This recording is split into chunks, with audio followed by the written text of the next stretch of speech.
I just wanted to take a sip of water on the plane, but suddenly my fingernails started to turn black. As a doctor, I immediately realized this is a sign of severe hypoxia. Before I could think of a solution, the water bottle in my hand began to twist and deform. The cups on the table began to shake violently. The flight attendants noticed that something was wrong. She quickly sat down, fastened her seatbelt, and urged others to do the same. But it was already too late. The next second, the plane encountered turbulence. The water in the cups began to float in the air, and passengers who hadn't fastened their seatbelts were sucked into the air by the powerful air currents. The pilot realized the danger, quickly putting on an oxygen mask. The cabin depressurized, and oxygen masks fell from the ceiling. Everyone hurriedly put on their oxygen masks, but my wife had already lost consciousness due to oxygen deprivation. Meanwhile, a girl was trapped in the bathroom. The airflow prevented the door from opening. Ultimately, she lost consciousness due to oxygen deprivation. I trembled as I made my way to the crew area. I took a bottle of oxygen from the first aid kit, quickly put it on my wife and saved her from the brink of death. At that moment, the cabin pressure miraculously stabilized. The captain announced over the intercom, explaining that while the plane was crossing turbulence, the seal had broken, causing abnormal pressure. They had handled it properly and passengers need not worry. Everyone finally breathed a sigh of relief. The flight attendants noticed the girl, who had fainted in the restroom, quickly provided her with emergency oxygen, and she miraculously woke up. Just when we thought everything was over, a middle-aged man suddenly began to have difficulty breathing. The flight attendants called for a doctor. I rushed over, but the middle-aged man's condition continued to deteriorate.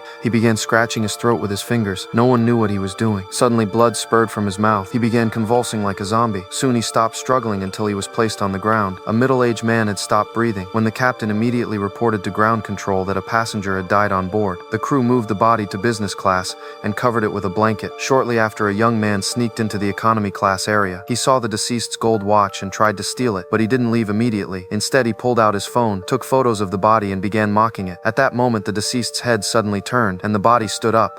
Dying for you to meet him. So, here he is.